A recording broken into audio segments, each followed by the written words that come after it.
Welcome student, पाई support YouTube channel में एक बार फिर से आपका स्वागत है। पिछले वीडियो में हम लोगों ने operators and types of operator के बारे में पढ़ा था, तो उसी से रिलेटेड एक क्वेश्चन का प्रोग्राम हम लोग बनाने वाले हैं अभी, और उसके बाद हम लोग पढ़ेंगे इफ एल्स कंडीशनल प्रोग्रामिंग। तो चलिए देखते हैं क्वेश्चन क्या है। Write a program to input length and breadth of a rectangle, calculate and display area and perimeter of the rectangle. सबसे पहले हम लोगों को इनपुट लेना है लेंथ और ब्रेथ, उसके बाद हम लोगों को कैलकुलेट करना है एरिया एंड पेरीमीटर को। ये हम लोग ऑपरेटर्स के थ्रू ही करेंगे। उसके बाद इसको डिस्प्ले कराना है। तो मैथ में तो आप लोगों ने आज तक बहुत पढ़ा होगा एरिया एंड पेरीमीटर। तो चलिए आज हम लोग इसको कंप्यूटर प्रोग्रामिंग में पढ़ते हैं। एरिया का फॉर्मूला क्या होता है? L into B, length into breadth, और पेरीमीटर का क्या होता है? 2 इंटू एल प्लस बी। यही होता है मैथ में फॉर्मूला। तो इसी का आज हम लोग अपने प्रोग्राम में यूज करने वाले हैं। तो यहाँ मैं प्रोग्राम को लिखने के लिए विजुअल स्टूडियो कोड का यूज करने वाला हूँ। अगर आप टर्बो C++ का यूज कर रहे हैं तब भी कोई बात नहीं, मैं आप लोगों को गाइड करते जाऊँगा कि कहाँ क्या चेंजेस करना है। और सबसे पहले हम लोग हेडर फाइल को इंक्लूड कर लेते हैं। और हाँ, अगर आप मोबाइल में भी रन करना चाहते हैं तो उसके लिए मैंने एक वीडियो पहले बना चुका है, जाकर के वहाँ से इंस्टॉलेशन कैसे करना है उसको देख सकते हैं। तो सबसे पहले हम लोग इंक्लूड कर लेते हैं हेडर फाइल को। इंक्लूड कर लेने के बाद अगर आप विजुअल स्टूडियो कोड यूज कर रहे हैं तो आपको ये स्टेटमेंट लिखना ज़रूरी है, नहीं तो अगर आप C++ टर्बो का यूज कर रहे हैं तो उसमें लिखना कोई ज़रूरी नहीं है। यूजिंग नेम स्पेस std, और यहाँ से हम लोग अपना मेन फंक्शन को स्टार्ट करेंगे, इंट मैन, और यहाँ से हम लोग अपना कोडिंग स्टार्ट करेंगे। तो कोडिंग के लिए हम लोगों को सबसे पहले क्या चाहिए? एक length, breadth, area and perimeter variable को डिक्लेयर कर लेता हूँ इंट डेटा टाइप में। Int length, breadth, area and नहीं लिखना है, यहाँ से पेरीमीटर लिखना है। और यहाँ मैंने 4 वेरिएबल्स को डिक्लेयर कर लिया, जिसमें हम लोग सबसे पहले इनपुट लेंगे लेंथ, ब्रेथ, ये दोनों को इनपुट लेंगे इन दोनों में। और उसके बाद एरिया में हम लोग एरिया को कैलकुलेट करेंगे और पेरीमीटर में पेरीमीटर को कैलकुलेट करेंगे। तो यूज़र को हम लोगों को एक मैसेज दिखाना है जिसमें हम लोग लेंथ को उससे मांगेंगे, ठीक है। तो यहाँ लिखेंगे cout, और यहाँ हमारा मैसेज होगा एंटर लेंथ ऑफ रेक्टेंगल। यहाँ ये मैसेज यूजर को डिस्प्ले होगा और वहाँ से वो लेंथ को इनपुट करेगा, और हम लोगों को यहाँ से लेंथ में इसको सेव कर देना है। लेंथ में हम लोगों को सेव करने के लिए क्या करना होगा? सीन करना होगा, सीन लेंथ। यहाँ से जो ये वैल्यू डालेगा यूजर, उसको हम लोग यहाँ लेंथ वेरिएबल में सेव कर लेंगे, ताकि हम लोग इसको फ्यूचर में यूज कर पाएँ। अगर आप लोगों ने वो वीडियो देखा है जिसमें मैं वेरिएबल को पढ़ाया था, तो उसमें हम क्या बोले थे? वेरिएबल क्या होता है? एक वैल्यू को स्टोर करने के लिए होता है, जिसको हम लोग फ्यूचर में यूज करेंगे। तो यहीं से हम लोग लेंथ को सेव करेंगे और आगे हम लोग अपने प्रोग्राम में यूज करेंगे कैलकुलेशन करते टाइम। अब यहाँ आप लोग देख सकते हैं enter length of a rectangle लिखे हैं, तो इसको अब यहाँ से हम लोगों को लाइन एंड करना है। तो लाइन एंड करने के लिए क्या यूज करते हैं? एंडल का यूज करते हैं, मैंने बता चुका है। उसके बाद यहाँ से जब हम लोग लेंथ को इनपुट लेंगे, इसी तरह से हम लोग यहाँ से ब्रेथ को भी इनपुट ले लेंगे। ब्रेथ को इनपुट कर लेने के बाद अब हम लोग कैलकुलेट करेंगे एरिया एंड पेरीमीटर को। तो कैलकुलेट क्या करना है? जो हम लोग मैथ में फॉर्मूला को यूज करते हैं उसी को हम लोगों को यहाँ यूज करना है। तो चलिए देखते हैं कैसे हम लोग मैथ के फॉर्मूला को यहाँ यूज कर सकते हैं ऑपरेटर्स के थ्रू। तो यहाँ मैंने लिखा एरिया इक्वल्स टू लेंथ, और यहाँ इनटू के लिए हम लोग क्या यूज करेंगे? स्टार का यूज करेंगे, मैंने बता दिया था। अब मैंने यहाँ क्या लिखा है, चलिए इसको समझते हैं। सबसे पहले एरिया को लिखें, यहाँ से लेंथ इंटू ब्रेथ, यहाँ से जो इसका रिजल्ट आएगा लेंथ इंटू ब्रेथ का, वो एरिया में सेव हो जाएगा। सबसे पहले यूजर को एक मैसेज डिस्प्ले होगा enter length of a rectangle, तो उस टाइम वो लेंथ इनपुट कराएगा। तो उस टाइम हम लोग लेंथ को किस में सेव कर लेंगे? लेंथ वेरिएबल में। उसके बाद ब्रेथ को उसी तरह इनपुट कराएंगे, उस टाइम ब्रेथ को सेव कर लेंगे ब्रेथ वेरिएबल में। उसके बाद एरिया में हम लोग सेव करेंगे एरिया को, और एरिया निकालने का फॉर्मूला क्या होता है? Length into breath. यहाँ से हमारा एरिया कैलकुलेट हो चुका है। अब हम लोग पेरीमीटर को कैलकुलेट करते हैं। पेरीमीटर को कैलकुलेट करने का फॉर्मूला क्या होता है, 2 इंटू एल प्लस बी होता है। तो उसके लिए क्या करेंगे, हम लोग यहाँ लिखेंगे 2, उसके बाद इंटू के लिए स्टार को यूज करेंगे, उसके बाद यहाँ से ब्रैकेट का यूज करेंगे और यहाँ लेंथ प्लस ब्रेथ, और यहाँ से हम लोग पेरीमीटर को भी कैलकुलेट कर लिया। अब हम लोगों को प्रिंट कराना है एरिया एंड पेरीमीटर दोनों को। तो प्रिंट कराने के लिए हम लोग फिर से सी आउट का यूज करेंगे, सी आउट। अब हम लोग डायरेक्ट प्रिंट करा दे तो अच्छा नहीं लगेगा, तो उसके लिए हम लोगों को क्या यूज करना है, एक मैसेज बॉक्स का यूज करना है। और मैसेज बॉक्स कैसे यूज करेंगे, सी आउट, और यहाँ से हम लोग यूज करेंगे AREA, एरिया हो गया, और यहाँ से इक्वल्स टू यूज करेंगे, और उसके बाद हम लोगों का जो एरिया का रिजल्ट है, तो एरिया का रिजल्ट किस में सेव किए हैं हम लोग, एरिया वेरिएबल में। यहाँ आप लोग देख सकते हैं। तो इसको यहाँ से प्रिंट करा देंगे, और ये हमारा यहाँ से एरिया प्रिंट हो चुका है। अब हम लोग यहाँ नेक्स्ट लाइन का यूज कर लेंगे, नहीं तो सेम लाइन में दोनों प्रिंट हो जाएगा, अच्छा नहीं लगेगा। एरिया कंप्लीट हो चुका है। अब हम लोग क्या आउट कराएंगे, सी आउट में पेरीमीटर को। पेरीमीटर को भी हम लोग डायरेक्ट ऐसे प्रिंट नहीं कराएंगे, सबसे पहले एक मैसेज लिखेंगे, पेरीमीटर इक्वल टू, और यहाँ से हम लोग पेरीमीटर का वैल्यू, और पेरीमीटर का वैल्यू हमारा किस में से है, पेरीमीटर वेरिएबल में। और यहाँ से हम लोग अपने प्रोग्राम को कर देंगे क्लोज, गेट ch, प्रोग्राम को रोके रखने के लिए, और यहाँ से रिटर्न 0, प्रोग्राम को बंद करने के लिए। ये रिटर्न 0 ये इंटमेंट के लिए है, ठीक है। और यहाँ से हमारा प्रोग्राम बनके कंप्लीट हो चुका है। चलिए इसको रन करके देख लेते हैं। सबसे पहले मैं इसको सेव कर लेता हूँ। आप लोगों को इसी को आपके थ्योरी में भी यूज करना है, बहुत ही ईजी है। चलिए एक बार मैं रिपीट कर देता हूँ। सबसे पहले मैंने यहाँ वेरिएबल को डिक्लेयर किया, उसके बाद यहाँ यूज़र को मैंने एक मैसेज डिस्प्ले कराया, एंटर लेंथ ऑफ रेक्टेंगल, जिसमें वो जो यूज़र होगा वो लेंथ को इनपुट कराएगा, और उसको हम लोगों ने सेव किस में किया, लेंथ वेरिएबल में। उसके बाद उसी तरह हम लोग ब्रेथ को भी इनपुट कराएं, और ब्रेथ को किस में सेव किया, ब्रेथ वेरिएबल में। उसके बाद एरिया में हम लोग एरिया को कैलकुलेट किए हैं, लेंथ इंटू ब्रेथ। उसके बाद पेरीमीटर में हम लोग किए हैं पेरीमीटर को सेव। उसके बाद यहाँ से दोनों को डिस्प्ले करा दिए, एरिया इक्वल्स टू इतना एंड पेरीमीटर इक्वल्स टू इतना। चलिए इसको रन करके देखते हैं। यहाँ देख सकते हैं एक मैसेज हम लोगों को शो हुआ है, एंटर लेंथ ऑफ रेक्टेंगल, जो कि ये वाला मैसेज है। तो यहाँ हम लोगों को कुछ भी लेंथ इनपुट कर देना है। मान लीजिए मैं 4 इनपुट कर रहा हूँ, उसके बाद एंटर दबाए। उसके बाद यहाँ आप लोगों को देखने को मिल रहा होगा एंटर ब्रेथ ऑफ रेक्टेंगल, जो कि हमारा सेकेंड मैसेज बॉक्स है, ठीक है। तो इस टाइम अब हम लोग क्या इनपुट कराएंगे, ब्रेथ को। तो ब्रेथ मान लो मैं 2 इनपुट करा रहा हूँ। अब जैसे ही मैं एंटर दबाऊंगा तो आप लोग देख सकते हैं यहाँ से एरिया हमारा कितना आ चुका है, 8 आ चुका है, और पेरीमीटर कितना आ चुका है, 12। चलिए एक बार इसको चेक कर लेते हैं। 4 इंटू 2 8 हो गया हमारा एरिया, एंड 4 प्लस 2 6 इंटू 2 12 हो गया हमारा पेरीमीटर। तो ये बिल्कुल सही तरीके से काम कर रहा है। अब आप लोग देखिए, प्रोग्राम को अच्छे से समझने के लिए अगर यहाँ आप कुछ एडिट करते हैं तो आपको यहाँ एडिट देखने को मिलेगा, और अगर आप यहाँ कुछ करते हैं तो आपको चेंजेस यहाँ देखने को मिलेगा। ये फिर मैंने देखिए कितना मैसेज बॉक्स को यूज किया है, पहला मैसेज बॉक्स, दूसरा मैसेज बॉक्स, तीसरा एंड चौथा। तो आप लोग देख सकते हैं सबसे पहला मैसेज बॉक्स, दूसरा, तीसरा एंड चौथा। ये मैसेज बॉक्स है, वैल्यू तो यहाँ से 30 है, और ये वैल्यू किसने दिया, एरिया ने दिया। उसके बाद का जो वैल्यू है पेरीमीटर 22, ये किसने दिया, पेरीमीटर ने दिया, जिसको हम लोगों ने पहले यहाँ कैलकुलेट कर रखा था।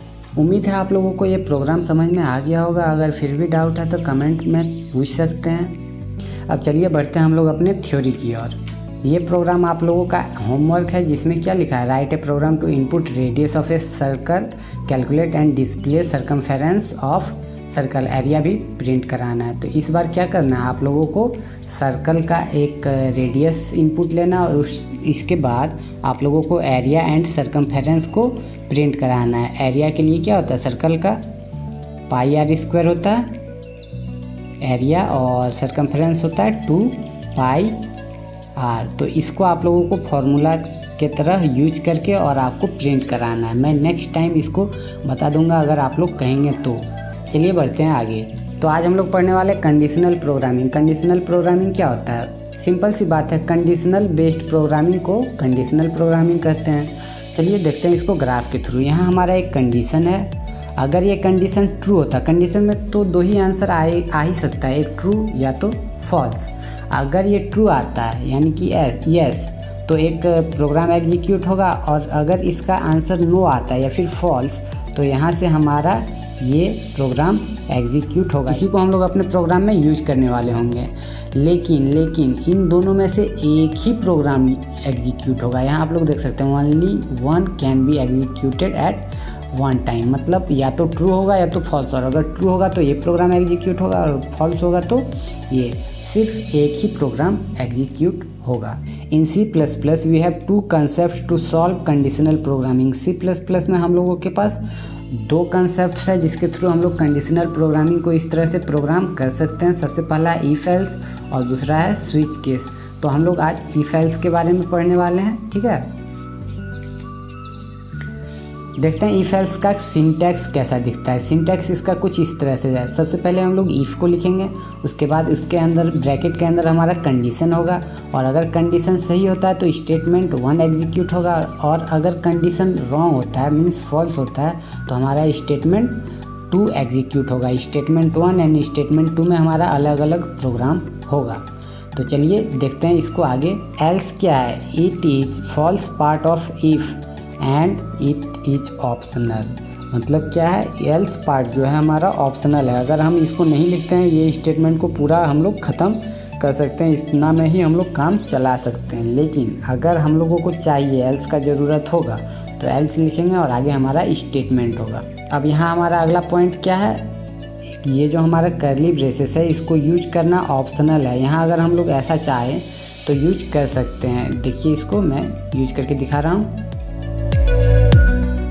अगर हम लोग चाहे तो यहाँ से कर्ली ब्रेसेस को यूज कर सकते हैं, और अगर नहीं भी करना चाहे तो नहीं कर सकते। ये आगे चल के क्लियर होगा कि क्यों करेंगे और क्यों नहीं करेंगे।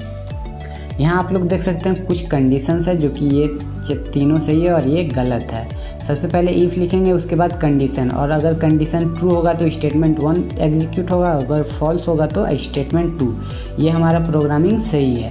इसके आगे देखते हैं इफ़ होगा, उसके बाद स्टेटमेंट। ऐसा भी तो हो सकता है कि इफ़ के अंदर हम लोग मल्टीपल स्टेटमेंट लिखें एक ही साथ, तो उस टाइम क्या करेंगे? हम लोग कर्ली ब्रेसेस को यूज करेंगे। लेकिन अगर हमारा एक ही स्टेटमेंट है तो वहाँ कर्ली ब्रेसेस यूज करना कोई कंपलसरी नहीं है, वो हमारे मर्ज़ी पे डिपेंड करता है। अगर हम चाहे तो लिख सकते हैं और नहीं चाहे तो नहीं लिख सकते हैं। लेकिन अगर मल्टीपल स्टेटमेंट्स यूज करते हैं जिसमें 1, 2 या फिर 2 से ज़्यादा हो स्टेटमेंट्स, तो उस टाइम हम लोगों को कर्ली ब्रेसेस यूज करना ही करना पड़ता है, ठीक है। नहीं तो ये स्टेटमेंट गलत हो जाता है। इस तरह से आप लोग देख सकते हैं यहाँ मैंने कैसे कर्ली ब्रेसेस को यूज किया है। ये भी सही है, देख सकते हैं यहाँ मैंने कर्ली ब्रेसेस को यूज किया। लेकिन यहाँ आप लोग देख सकते हैं ये बिल्कुल गलत है। सबसे पहले यहाँ तक तो सही था, यहाँ तक बिल्कुल सही था, लेकिन इसके आगे अगर मैंने 2 स्टेटमेंट लिखा है तो इसको कर्ली ब्रेसेस से इसको बंद करना ज़रूरी था।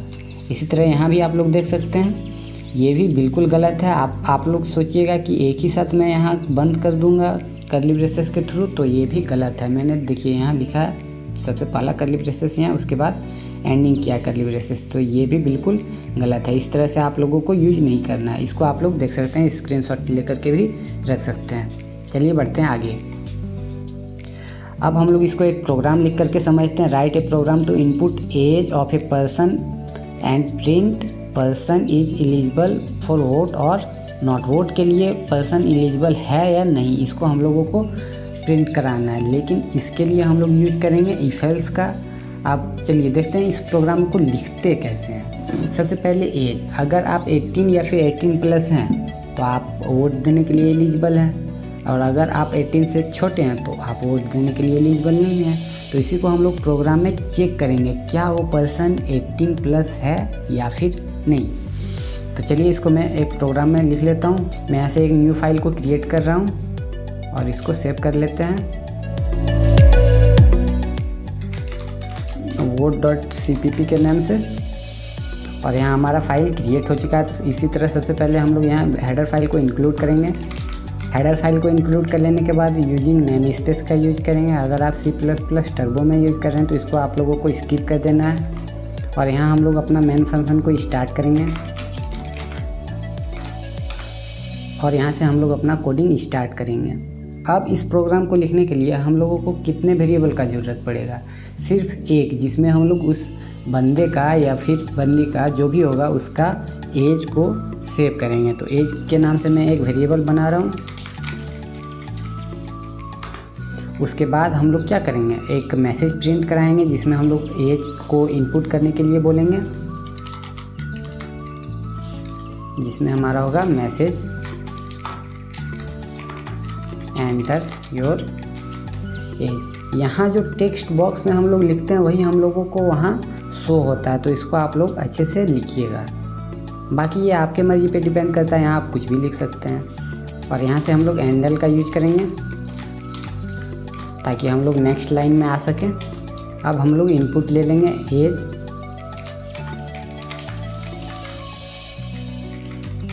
और यहाँ से हम लोग एज में जो भी होगा उसका एज उसको सेव कर दिए, किसमें, एज वेरिएबल में। अब हम लोगों को चेक करना है क्या ये एज 18+ है या फिर नहीं। तो उसके लिए हम लोग इफ एल्स का यूज करेंगे, इफ एल्स कंडीशनल प्रोग्रामिंग। ये कंडीशन ही है ना, क्या वो 18+ है या फिर नहीं। दो ही यहाँ से रिजल्ट आएगा, या तो ट्रू या तो फॉल्स। तो चलिए देखते हैं इफ एल्स में कैसे हम लोग यूज करते हैं।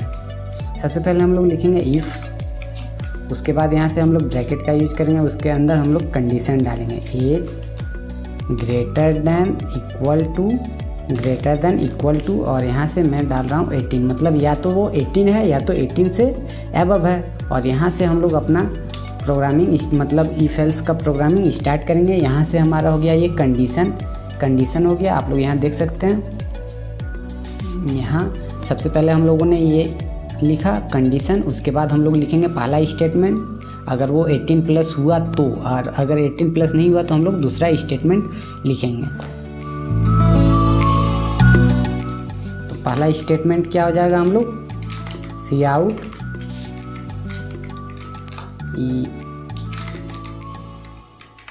Eligible for vote. ये कब होगा, जब ये 18+ होगा, मतलब ये 18+ है यानी कि कंडीशन ट्रू है, उस टाइम हम लोगों को क्या प्रिंट होगा, एलिजिबल फॉर वोट। और यहाँ से हम लोग नेक्स्ट लाइन का यूज करेंगे।